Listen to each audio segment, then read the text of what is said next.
Hello everyone, hello, welcome back to the channel. Um, I've had a really shit week. I've had a shit 2 weeks actually. Work has been a bit stressful at the moment. Usually August sort of calms down and it's not as busy, but no, it's been very hectic. I'll have another holiday vlog coming next week. I didn't vlog the other holidays because I'll go over my YouTube stuff later or in another video, but anyway, because it's been so shit, um, I am, and I've got a job next to rough trade. I'm gonna go into rough trade and treat myself. Well, might treat myself.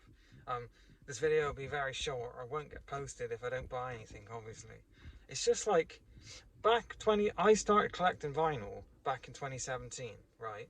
And back then, a brand new, let's say that Liam Gallagher or Prince or whoever, for example, released a new album.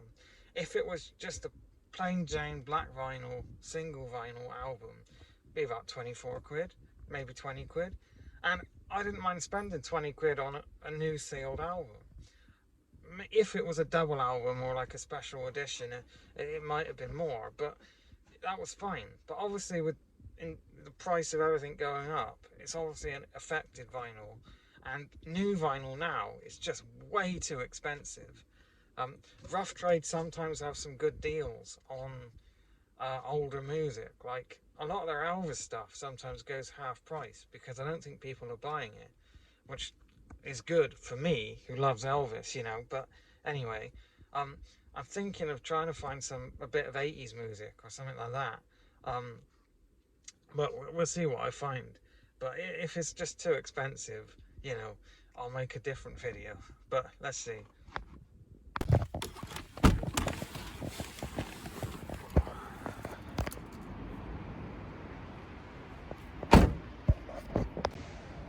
Oh.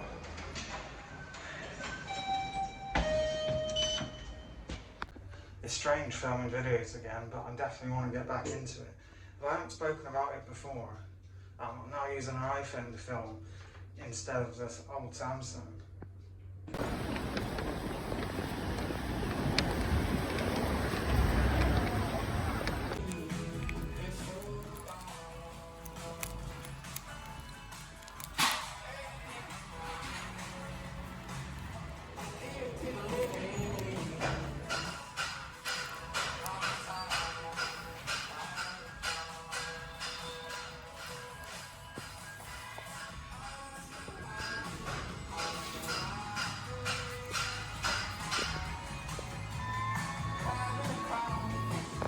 Hopefully there, you just seen that Liam Gallagher album. Now, I'm Liam Gallagher's biggest fan, but £54 for a live album of music you've already released before is ridiculous, and I am not paying that.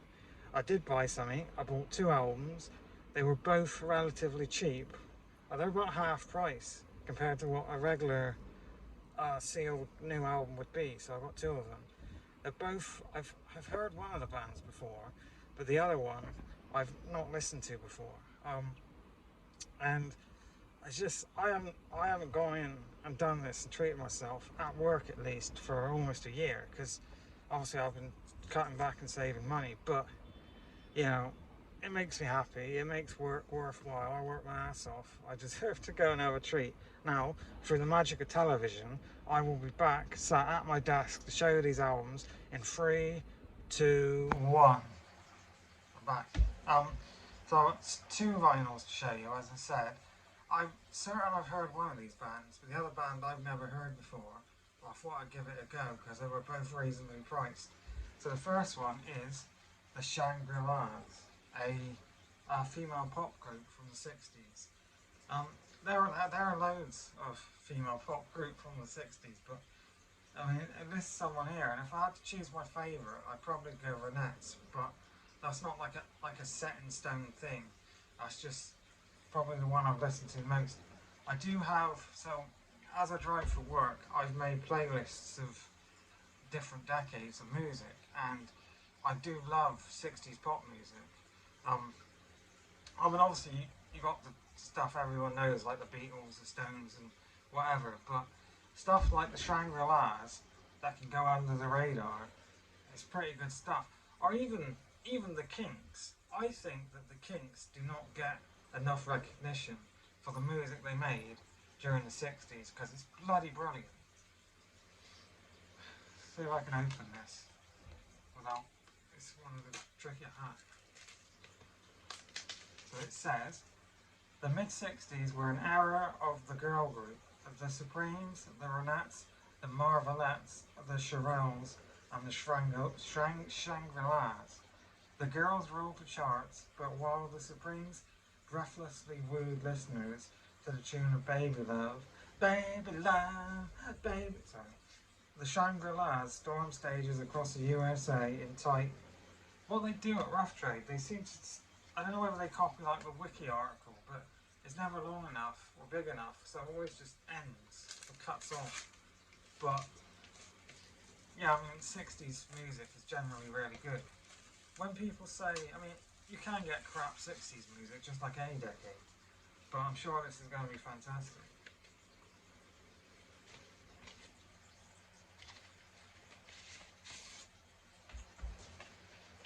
So it is just your regular old black vinyl, but that's a cool label.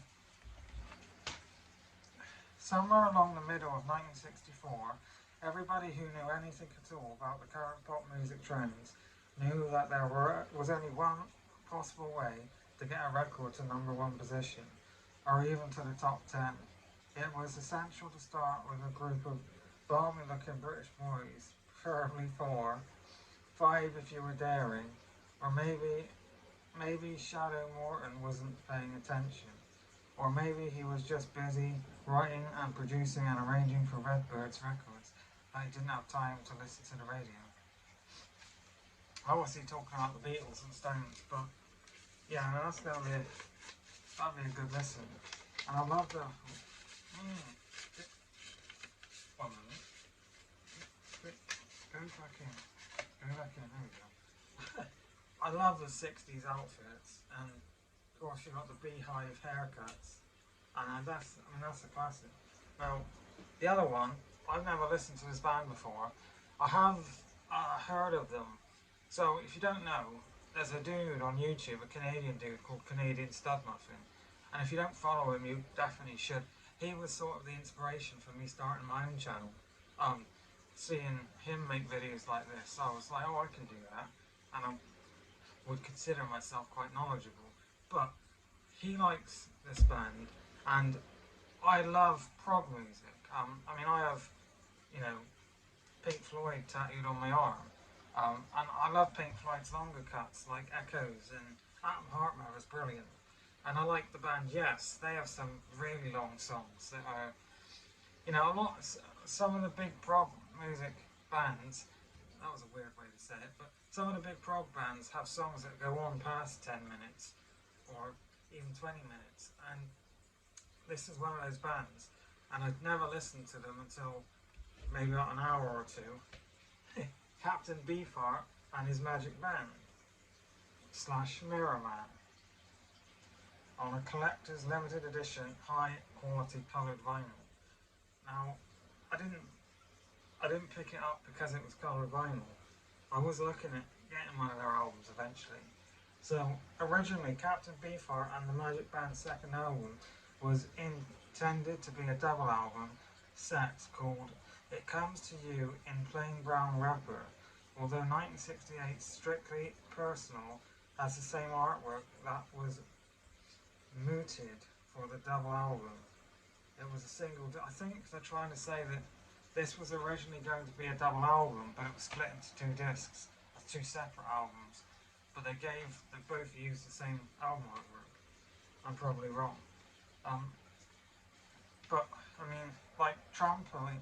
No, Tarot. I can't even speak. Tarot Plane is 19 minutes long, and then Mirror Man is 15 minutes. It's just that sort of really, really long song that was big in like the late 60s, early 70s. Can I open it? I don't know what coloured vinyl it is or what colour it is. Come on, there we go. Well, some people would keep that sticker, but